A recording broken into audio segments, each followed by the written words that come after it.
శ్రీ గురుభ్యో నమః. వ్యాస విరచిత శ్రీమన్ మహాభారతంలో ఆది పర్వంలో 193వ అధ్యాయం మనం ప్రవచించుకుంటున్నాం. ఇందులో గంధర్వుడు అర్జునుడికి వశిష్ఠ మహర్షి యొక్క గుణాలని, ఓర్పుని, సహన గుణాన్ని కూడా ప్రస్తావిస్తూ ప్రశంసిస్తూ, అందులో వశిష్ఠుని యొక్క నూరుగురు కుమారుల్ని సంహరించినటువంటి కల్మాషపాదుడు, ఆయనలో రాక్షసుడు ఆవహించి ఉన్నాడు శాపవశాత్తు. అట్లాంటి కల్మాషపాదుడికి కూడా శాపం విముక్తిని కలిగించినటువంటి మహానుభావుడిగా, పుణ్యమూర్తిగా వశిష్ఠుడు ఈ అధ్యాయంలో కీర్తించబడుతున్నాడు. ఆయన గొప్పతనాన్ని గంధర్వుడు అర్జునుడికి ఈ విధంగా చెప్తున్నాడు. ముందుగా దైవస్మరణ చేసుకుని మనం ప్రవచనం ప్రారంభించుకుందాం. ఓం శుక్లాంబరధరం విష్ణుం శశివర్ణం చతుర్భుజం ప్రసన్నవదనం ధ్యాయేత్ సర్వవిఘ్నోపశాంతయే. వ్యాసం వసిష్ఠనప్తారం శక్తేః పౌత్రమకల్మషం పరాశరాత్మజం వందే సుకతాతం తపోనిధిం. వ్యాసాయ వ్యాసరూపాయ విష్ణవే నమో వై బ్రహ్మనిధయే వాసిష్ఠాయ నమో నమః. నారాయణం నమస్కృత్య నరం చైవ నరోత్తమం దేవీం సరస్వతీం వ్యాసం తతో జయముదీరయే. ఆది పర్వం 193వ అధ్యాయం. నిన్నటి రోజున ప్రవచనంలో మనం వశిష్ఠ మహర్షి అనేక రకాలుగా పుత్రశోకానికి గురై ఆత్మత్యాగానికి సిద్ధపడ్డాడు. అనేక రకాలైనటువంటి ఉపాయాలతో వశిష్ఠుడు ఎలా మరణిద్దామా అనేటువంటిది కూడా ప్రయత్నించి చివరికి అన్ని ప్రయత్నాలు విఫలమవటం, అంతేకాకుండా తనని వెనకాల అనుసరించి వస్తున్నటువంటి తన కోడలు శక్తి మహర్షి యొక్క భార్య అయినటువంటి ఆవిడ పేరు కూడా నిన్న చెప్పుకున్నాం, అదృశ్యంతి అని చెప్పుకున్నాం. ఆవిడ పేరు అదృశ్యంతి. ఆమె గర్భవతిగా ఉన్నది అనేటువంటి విషయం తెలుసుకున్నాడు వశిష్ఠ మహర్షి. కాబట్టి తనకి మనవడు పుట్టబోతున్నాడు అనేటువంటి విషయం గ్రహించి అప్పటిదాకా చేసినటువంటి తన ఆత్మత్యాగ ప్రయత్నాలన్నీ కూడా విరమించుకున్నాడు. తర్వాత నుంచి తన కోడలతో కలిసి ఆశ్రమానికి బయలుదేరుతూ ఉంటే ఆ ఆశ్రమ వెళ్ళిపోతున్నటువంటి దారిలోనే కల్మాషపాదుని చూడటం జరిగింది. ఈ కల్మాషపాదుడు ఎవరో కాదు, వశిష్ఠుని నూరుగురు కుమారుల్ని సంహరించినటువంటి వాడు. అది కూడా శక్తి యొక్క శాపవశాత్తు రాక్షసుడు ఆవహించడం వలన, విశ్వామిత్రుడు ఆ రాక్షసుని ప్రేరేపించడం వలన ఈ వశిష్ఠుని యొక్క నూరుగురు కుమారుల్ని సంహరించేశాడు కల్మాషపాదు. ఇప్పుడు వశిష్ఠుడిని ఆక్రమించడానికి బయలుదేరాడు. ఎదురుకుండా ఉన్నారు, ఎదురుబొదురుగా. దాంతో భయంతో ఉన్నటువంటి కోడలు అదృశ్యంతి అనేటువంటి ఆవిడ శక్తి భార్య చాలా భయపడుతూ వశిష్ఠుణ్ణి ఆశ్రయించాడు. అయ్యా మహానుభావ, ఈ రాక్షసుని మీరే నిగ్రహించాలి అంటూ పాహిమాం భగవన్ పాపాత్ అంటూ ఆయన కాళ్ళ మీద పడి, పాహిమాం భగవన్ పాపాత్, ఈ పాపాత్మ నుంచి నీవే రక్షించాలయ్యా మహానుభావ. ఇంతవరకు నిన్నటి పాటను మనం ప్రవచించుకున్నాం. అప్పుడు వశిష్ఠుడు శాంతంగా అంత మంది నూరుగురు కుమారుల్ని సంహరించినటువంటి శత్రువు రాక్షస స్వరూపంలో ఎదురుకుండా ఉన్నా కూడా వాడిని శపించకుండా, భస్మమైపోవాలని శపించకుండా ఎంత శాంతంగా ఉన్నాడంటే, ఇటువంటి శాంతము, ఇటువంటి క్షమాగుణమే వశిష్ఠుణ్ణి అంత ఎత్తుకి, దేవతలు కూడా పూజించే స్థాయికి చేర్చాయి.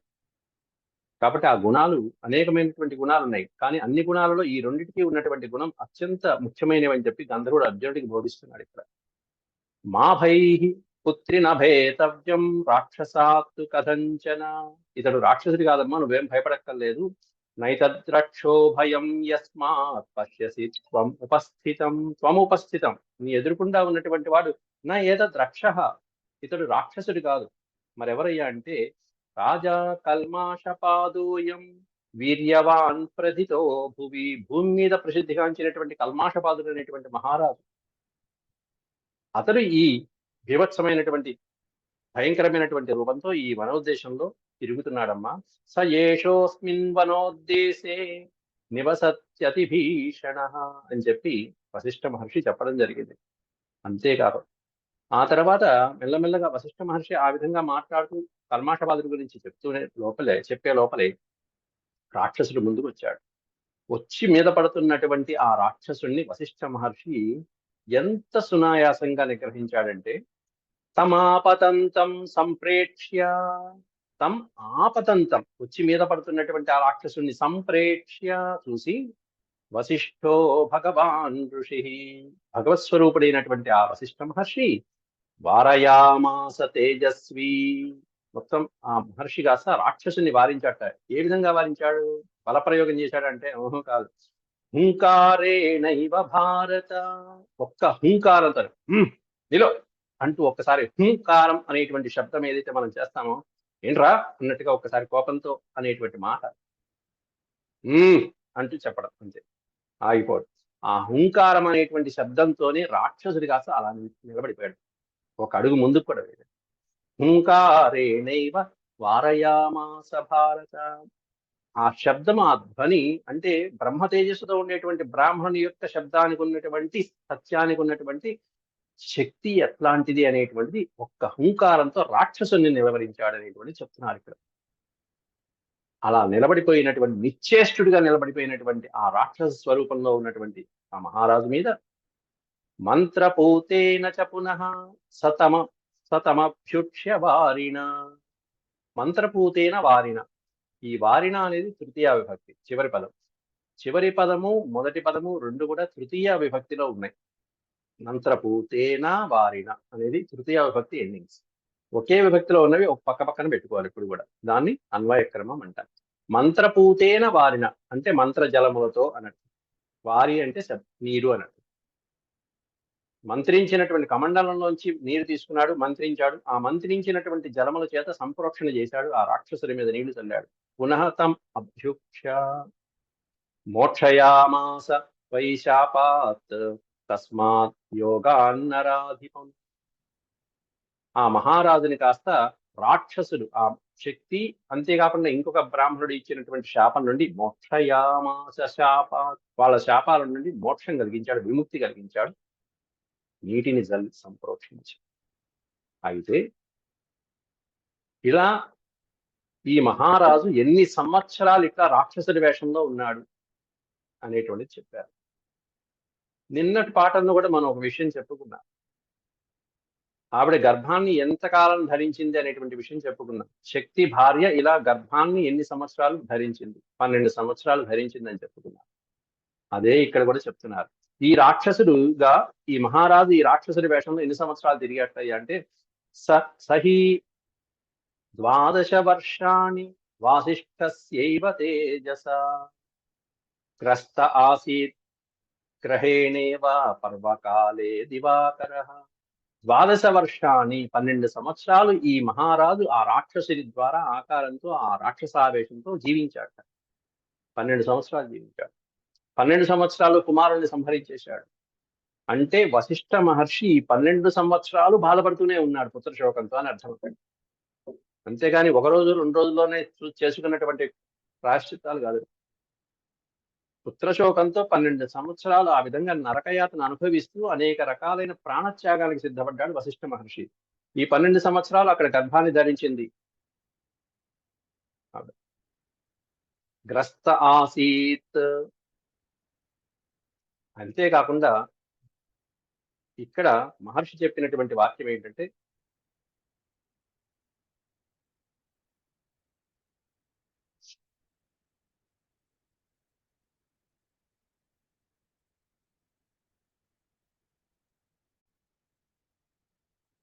గ్రహణ సమయంలో సూర్యుడిని పట్టుకున్నటువంటి రాహు అలా మెల్లగా గ్రహణం వదిలిపెట్టేసి, ఆ తర్వాత సూర్యుడు తన తేజస్సుని ఎలా అయితే వృద్ధి చేస్తాడో, అట్లా ఈ ఇంతకాలం 12 సంవత్సరాల పాటు రాక్షసుడి పీడ అనుభవించినటువంటి మహారాజు కల్మాషపాదుడు ఈ వశిష్ఠ మహర్షి యొక్క మంత్రపూతమైనటువంటి జలముల చేత ముక్తి గావించబడి, రాక్షస చెర నుండి ముక్తి గావించబడి, పవిత్రుడై ఎలా బయటకు వచ్చాడంటే పవిత్రమైనటువంటి సూర్యుడిలాగా బయటకు వచ్చాడని వర్ణిస్తున్నారు. ఎంత మంచి ఉపమానం అంటే అది. ఈ కల్మాషపాదుడు ఇక్ష్వాకు వంశరాజు, అంటే సూర్యవంశపు రాజు. సూర్యవంశానికి కులగురువు అయినటువంటి వాడు వశిష్ఠుడే. ఆయనే కులగురువు. ఈ కులగురువు యొక్క కుమారుల్ని సంహరించిన ఆ కల్మాషపాదుడు కూడా. అయినా సరే ఎంత ప్రసన్నంగా ఉన్నాడు చూడండి ఆయన పట్ల. ఇక్కడ కూడా గ్రస్త ఆసీత్ అన్నాడు. గ్రస్త అంటే పట్టుకోవడం. ఎప్పుడు గ్రహేణైవ పర్వకాలే దివాకర. పర్వకాలము అంటే గ్రహణ కాలము. దివాకరుడు అంటే సూర్యుడు.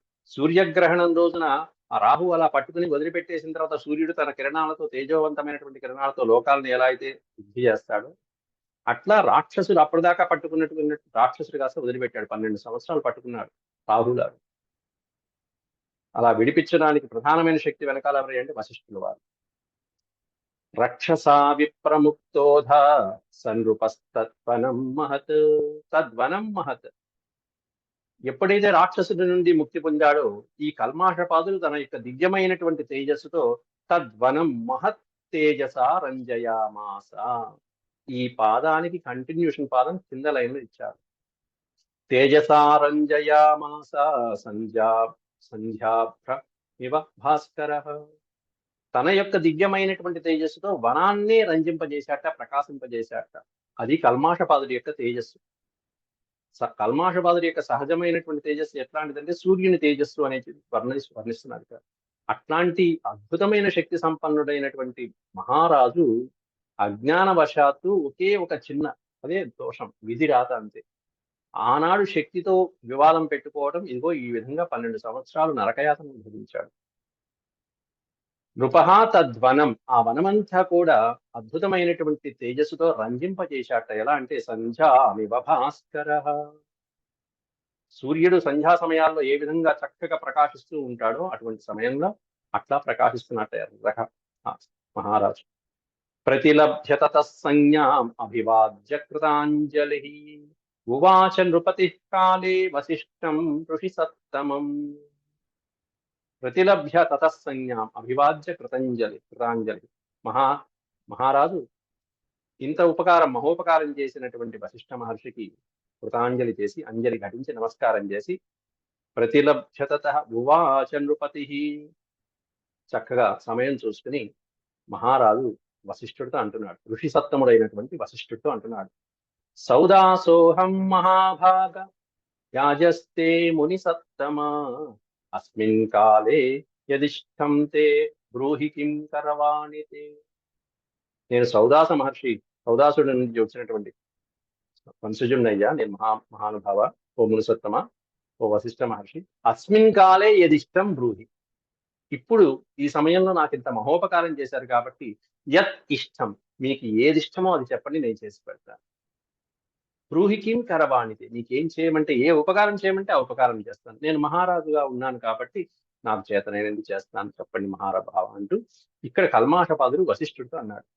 అప్పుడు వశిష్ఠుడు అన్నాడు, ఇంకేం చేస్తాడు, 100 మంది కుమారులు పోయాక మరణయాతన అనుభవించిన తర్వాత. కానీ ఇప్పుడు ఎందుకు తిరిగాడంటే మనవడు పుట్టబోతున్నాడు, వంశాంకురం పుట్టబోతున్నాడు. కాబట్టి వశిష్ఠుడు చాలా సంతోషంగా ఉన్నాడు. ఆ ఒక్కదానికే సంతోషించి వశిష్ఠ మహర్షి ఎంత చక్కటి మాట అంటున్నాడు. ఏమి చెయ్యక్కర్లేదు నాయన, నాకేం అక్కర్లేదు. వృత్తమేతద్ యథాకాలం గచ్చ రాజ్యం ప్రసాదివై. నువ్వు వెళ్ళి నీ రాజ్యం శాసించు. ప్రసాది అంటే పరిపాలించు, శాసించుకో. నువ్వు వెళ్ళి నీ రాజ్యాన్ని చక్కగా పరిపాలించుకో. నాకు కాలాన్ని బట్టి కాలానుగుణంగా చక్కగా నెరవేరవలసినవన్నీ నెరవేరు. నేను సంతోషంగానే ఉన్నాను, వెళ్ళి రాను. అంత బాధ ఉండి కూడా నేను సంతోషంగానే ఉన్నాడు చూడు. యథాకాలం అనే పదానికి అర్థం ఏంటంటే కాలానుగుణంగా. అంటే నాకు ఇవ్వవలసింది కాలమే తగిన సమయంలో ఇచ్చింది నాయన. ఏమిచ్చింది? కొంతకాలం సుఖం ఇచ్చింది, కొంతకాలం దుఃఖం ఇచ్చింది, ఇప్పుడు మళ్ళీ సుఖం ఇచ్చింది. వృత్తం అనే పదం పెట్టాడు. అందుకే వృత్తం అంటే సైకిల్. సుఖ దుఃఖాల యొక్క ఆవృత్తి. ఈ కాలం అనేటువంటిది నాకు తగిన సమయంలో ఇవ్వవలసిందంతా ఇచ్చింది నాయన. గచ్చ రాజ్యం ప్రసాది. నువ్వు వెళ్ళి నీ రాజ్యాన్ని శాసించుకో. బ్రాహ్మణం తు మనుష్యేంద్ర మావమంస్థా కదాచన. పంపిస్తూ ఒక్క వార్నింగ్ ఇచ్చాడు. వార్నింగ్ కూడా కాదు, సూచన చేశాడు అంతే. ఈ మహానుభావుడు ఒక సూచన. ఏమిటా సూచన అంటే బ్రాహ్మణం మా అవమంస్థ. ఓ మనుష్యేంద్ర, ఓ రాజేంద్ర, మహారాజా, ఎప్పటికీ మాత్రం బ్రాహ్మణులని జీవితాంతం ఎప్పుడు కూడా నువ్వు జీవించినంత కాలం కూడా మా అవమంస్థ. అవమంస్థ అంటే అవమానించడం. మా అవమంస్థ, నువ్వు అవమానించమా. కదాచన మా అవమంస్థ, ఎప్పటికీ నువ్వు అవమానించవద్దు. బ్రాహ్మణుని గౌరవించాలి, నువ్వు చేసే పని. నేను కోరుకునేది అదొక్కటే అన్నాడు. అప్పుడు మహారాజు తాను చేసినటువంటి పనికి సిగ్గుపడి వేడుకుంటున్నాడు. మాట ఇస్తున్నాడు వశిష్ఠుడు. నావమంస్యే మహాభాగ కదాచిత్ బ్రాహ్మణర్షభాన్. కదాచిత్, ఇక బ్రాహ్మణుల జోలికి ఎప్పుడు వెళ్ళను ఆయన మహానుభావ, బుద్ధి వచ్చింది. నా అవమంస్యే, 12 సంవత్సరాలు రాక్షసుడిగా నేను ఈ అరణ్యంలో పడి జీవించాను, నరరూప రాక్షసుడిగా జీవించాను, కాబట్టి ఇక నుంచి బ్రాహ్మణుల జోలికి వెళ్ళను. బ్రాహ్మణాన్ నా అవమంస్యే. అవమంస్య అంటే అవమానించడం. నా అవమంస్యే, నేను ఇంకా అవమానించను, నా జీవితం ఎప్పుడు కూడా గౌరవిస్తూ ఉంటాను, పూజిస్తూ ఉంటాను. త్వన్నిదేశే స్థితః సమ్యక్ పూజయిష్యామ్యహం ద్విజాన్. ఇక నుంచి బ్రాహ్మణుల్ని నిత్యము పూజిస్తూ ఉంటానని మాట ఇచ్చాడు వశిష్ఠ మహర్షికి. అంతేకాకుండా ఒక తీరని కోరిక, ఇన్నాళ్ళు తీరని కోరిక ఒకటి కోరుకుంటున్నాడు మహారాజే వశిష్ఠ మహర్షి. తిరిగి వశిష్ఠ మహర్షినే కోరుకుంటున్నాడు.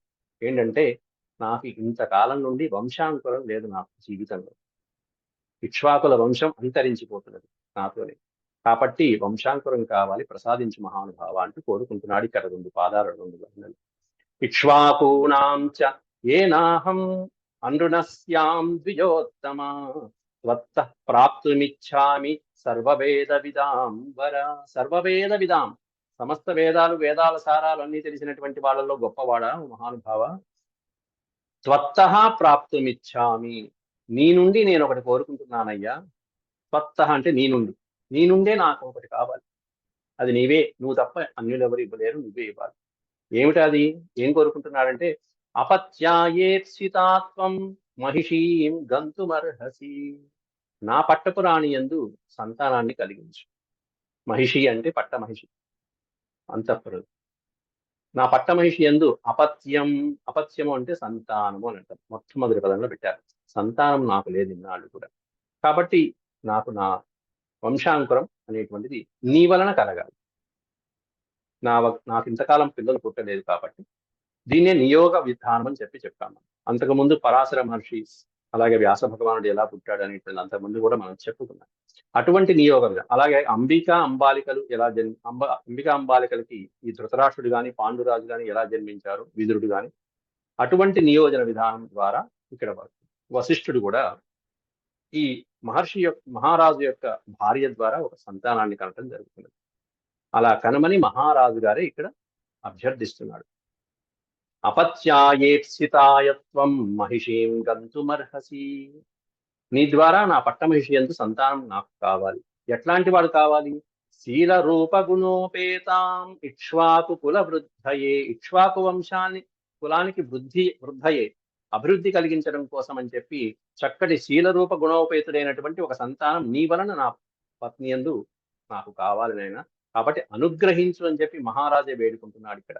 ఈ విధంగా అడిగేటప్పటికీ మహారాజు మాటలు విని కులగురువైనటువంటి వశిష్ఠుల వారు అంగీకరిస్తున్నారు. గంధర్వుడు చెప్తున్నాడు అర్జునుడికి ఈ మాట.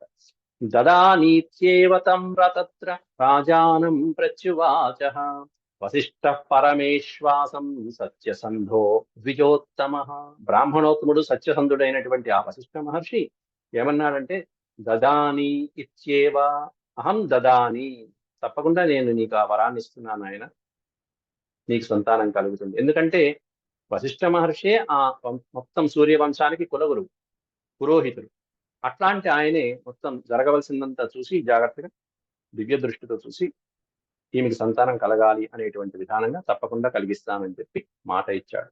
కొంతకాలం కల్మాషపాదుడు కూడా మహర్షిని అక్కడే ఆశ్రమంలో సేవించుకున్నారు. తర్వాత ఒక మంచి సమయానికి ఇద్దరు కలిసి వెళ్తున్నారు ఇక రాజ్యానికి. తతః ప్రతియయౌ కాలే వశిష్ఠః సహ తేన వై. వశిష్ఠః సహ తేన, తేన అంటే అతనితో కూడినటువంటి వశిష్ఠుడు, కల్మాషపాదుడితో కూడి ఉన్నటువంటి వశిష్ఠుడు కాలే, కొంతకాలమైన తర్వాత, కొంతకాలం ఆశ్రమంలోనే సేవించిన తర్వాత ఒక మంచి ముహూర్తాన్ని చూసుకుని వెళ్ళవలసిన సమయంలో వెళ్తున్నారు రాజ్యానికి. ఖ్యాతాం పురీమిమాం లోకేష్వయోధ్యాం మనుజేశ్వర. మనుజేశ్వర, ఓ మనుజేశ్వర. ఇక్కడ సంబోధన ఎవరికై అంటే మనుజేశ్వర అనేటువంటిది అర్జునుడి. ఈ గంధర్వుడు చెప్తున్నాడు, ఓ మనుజేశ్వర, ఓ అర్జున, లోకేష్ అయోధ్యాం పురీమిమాం ఖ్యాతాం. ఈ లోకంలో ప్రసిద్ధి చెందినటువంటి పట్టణాల్లో అయోధ్యాం పురీం ఖ్యాతాం. అయోధ్య అనేటువంటి పురి సుప్రసిద్ధమైనటువంటి నగరం ఉంటుందయ్యా. అయోధ్య, మధుర, మాయా, కాశీ, కాంచి, అవంతిక ప్రధానమైనటువంటివి ఇవన్నీ కూడా. కాబట్టి అలాంటి అయోధ్య పట్టణంకి మహారాజు అయినటువంటి ఈ కల్మాషపాదుడి రాజ్యానికి కల్మాషపాదులతో కూడుకుని వశిష్ఠుడు బయలుదేరుతున్నాడు. తం ప్రజాః ప్రతిమోదంత్యః సర్వాః ప్రత్యుద్గతాస్తదా. మహారాజు గారు వస్తున్నారనేటువంటి వార్త వీళ్ళకంటే ముందే వశిష్ఠుల వారి శిష్యుల ద్వారా రాజ్యానికి అందింది.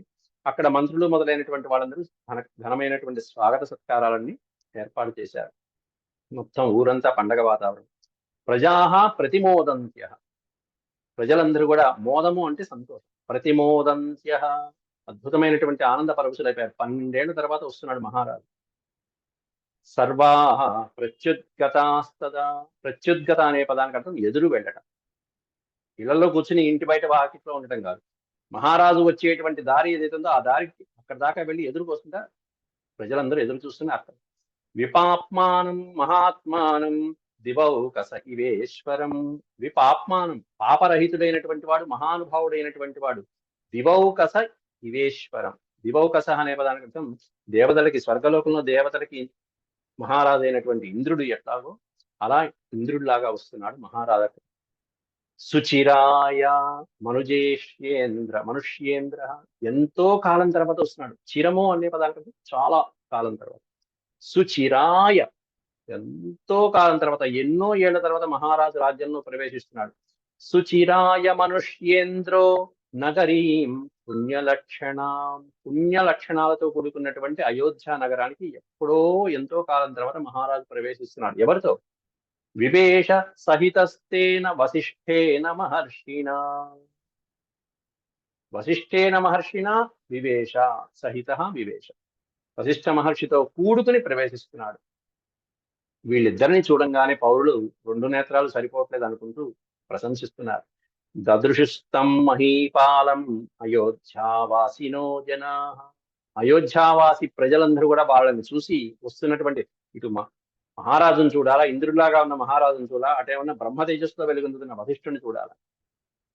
పురోహితేన సహితం దివాకరమివోదితం. దివాకరుడు అంటే సూర్య భగవానుడు. సూర్యుడిలాగా ప్రకాశిస్తున్నటువంటి సూర్యవంశరాజు అయినటువంటి ఆ మహారాజుని చూడాలా. ఎట్లా వస్తున్నంటే పురోహితేన సహితం, వశిష్ఠ పురోహితునితో పాటుగా వస్తున్నటువంటి దివాకరుడిలా ఉన్నట్ట, సూర్య భగవానుడిలా ఉన్నట్ట కల్మాషపాదు. సచతాం పూరయామాస లక్ష్మ్యా లక్ష్మీవతాం వరః అయోధ్యాం వ్యోమసీతాంశు శరత్కాల ఇవోదితః. వస్తున్నటువంటి మహారాజు, ఎంతో కాలం తర్వాత వస్తున్న మహారాజుకి ఎలా స్వాగతం చెప్పారంటే, నగరమంతా శోభాయమానంగా చక్కగా అలంకారాలు చేసుకున్నారట. అయోధ్యాం వ్యోమసీతాంశు, ఆకాశాలంటే బ్రహ్మాండమైన తోరణాలు కట్టారు. చక్కటి నీళ్లతో శరత్కాలం ఇవోదితః, శరత్కాలపు పండు వెన్నెల్లో కురిసినటువంటి వెన్నెల్లాగా అంతా చక్కగా దీపాలంకారాలు చేశారు. మొత్తం అంతా నీళ్లు చల్లి ముగ్గులు, మొత్తం ప్రతి వాకిట్లో కూడా ముగ్గులు పెట్టుకున్నారు. పంధాన, మార్గాలన్నీ కూడా అలంకారం చేశారు. ఎట్లా అంటే సంసక్తి మృష్ట పంధానం పతాకధ్వజ శోభితం. చక్కగా కళాపి జల్లి ముగ్గులు వేసుకుని ప్రతి ఇంట్లో వాకిట్లో చక్కగా చేసుకుని రోడ్లంతా శుభ్రం చేసుకుని దుమ్ము ధూళి ఏమీ లేకుండా పతాకాలతో రంజింపజేశాక ఆ మార్గాలన్నీ కూడా చూడంగానే ఎలా ఉంటుందయ్యా అంటే, మనః ప్రహ్లాదయామాస తస్య తత్పురముత్తమం. ఎంతో కాలం పాటు అయోధ్య ఒక రకంగా ఉంటే ఇప్పుడు అయోధ్య కొత్తగా ఉందిరా అన్నట్టుగా ఉంటుంది. మొన్న చూసారా ఇక్కడ బాలరాముడి యొక్క అయోధ్య, అంతకుముందు అయోధ్యకి ఇప్పుడు అయోధ్యకి తేడా చూడండి ఎలా ఉంది, ఎంత మార్పు వచ్చేసింది మహానుభావుడి యొక్క రాకతో. కాబట్టి మనః ప్రహ్లాదయామాస, ఆ నగరంలో అడుగు పెట్టంగానే ప్రహ్లాదయామాస, మనస్సు ఆనంద పరవశం అయిపోయింది అందరికీ కూడా. తస్య తత్పురముత్తమం, ఉత్తమమైనటువంటి ఆ పురంలో ప్రవేశించేటప్పటికి. తుష్ట పుష్ట జనాకీర్ణ సాపురీ కురునందన అశోభత తదా తేన శక్రేణేవా అమరావతి. శక్రుడు అంటే దేవేంద్రుడు. దేవేంద్రుడు తన అమరావతీపురంలో ప్రవేశించినట్టుగా ఇంద్రుడు దేవలోకానికి, నగరం ప్రధానమైంది అమరావతి, ఇంద్రుడు అమరావతిలో ప్రవేశించినట్టుగా అట్లా ఈ నరేంద్రుడు కల్మాషపాదుడు ఈ అయోధ్య నగరంలో ప్రవేశించాట. తుష్ట పుష్ట జనాకీర్ణ, జనాకీర్ణము అంటే జనంతో జన సముదాయంతో నిండిపోయి అరణ్యంలాగా అంత నిండిపోయినటువంటి ఆనంద పరవశులైనటువంటి జనంతో ఆ పురంలో ప్రవేశించాడు మహానుభావుడు. అంత శోభాయమానంగా ఉంది. అశోభత తదా తేన, మహారాజు యొక్క ప్రవేశంతో నగరం అంతా శోభాయమానంగా ఉంది. తన రాకతో అంత పవిత్రం చేశాడు. తతః ప్రవిష్టే రాజర్షౌ తస్మిన్ తత్పురముత్తమం రాజ్ఞస్తస్యాజ్ఞయా దేవి వశిష్ఠముపచక్రమే. మహారాజు ఆ వశిష్ఠుల వారు ఇద్దరు ఆ రాజ్యంలో ప్రవేశించారు. తతః ప్రవిష్టే రాజర్షు అన్నారు.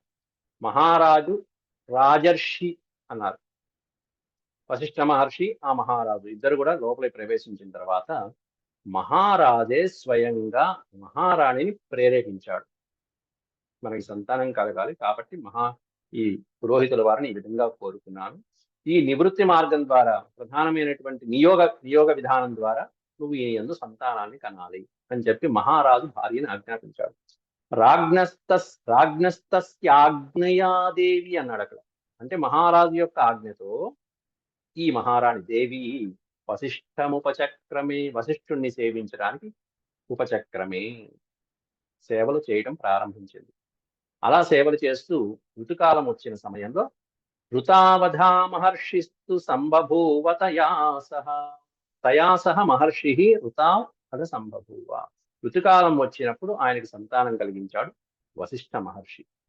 దేవ్యా ఎలా అంటే ఏ విధంగా సంగమం కలిగింది వారిద్దరికి అనేటువంటి ఒక అద్భుతమైనటువంటి పదం వాడారు. మానవుల సంగమం కాదు వారిద్దరిది. దేవ్యా దివ్యేన విధినా వశిష్ఠ శ్రేష్ఠ భాగృషి. సంభోగాలలో కూడా పశువులు గాని మనుషులు గాని ఈ వీళ్ళకు ఉండేటువంటి విధానాలు వేరు. దివ్యలోకంలో దేవతల యొక్క ఆ క్రీడ వేరుగా ఉంటుంది. అటువంటి విధంగా వారు సంతానం కనేటువంటి దివ్యమైనటువంటి విధిలో ఆ విధంగా వశిష్ఠ మహర్షి ఆమెకు గర్భాన్ని కలిగించాడు అనేటువంటిది చెప్తున్నారు ఇక్కడ. దివ్యేన విధి అనే పదానికి అర్థం దేవతల యొక్క సాంప్రదాయం ప్రకారం అని అర్థం.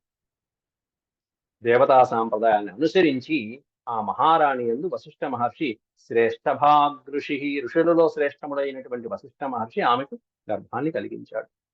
తతస్తస్యాం సముత్పన్నే గర్భే సముని సత్తమ. ఆమె గర్భాన్ని కలిగించి మహర్షి కాస్త అక్కడ ఆ తర్వాత ఆయన ఆశ్రమానికి ఆయన వెళ్ళిపోయాడు.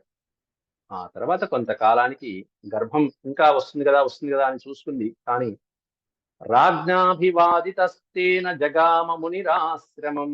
మహారాజుకి విన్నవించి అయ్యా నువ్వు తండ్రివి కాబోతున్నావు అని చెప్పి మహర్షి కాస్త ముని ఆశ్రమం జగామ.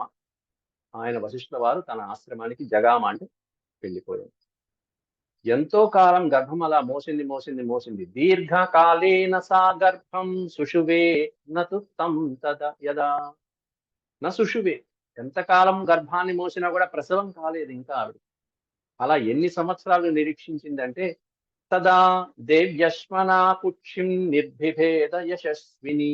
చాలా సంవత్సరాలు అలా ధరించి గర్భాన్ని మోయలేక అశ్మన కుక్షిం నిర్భిభేద. అశ్మన అంటే పెద్ద బండరాయితో కుక్షిం కడుపు యందు నిర్భిభేద కొట్టుకోవడం జరిగింది.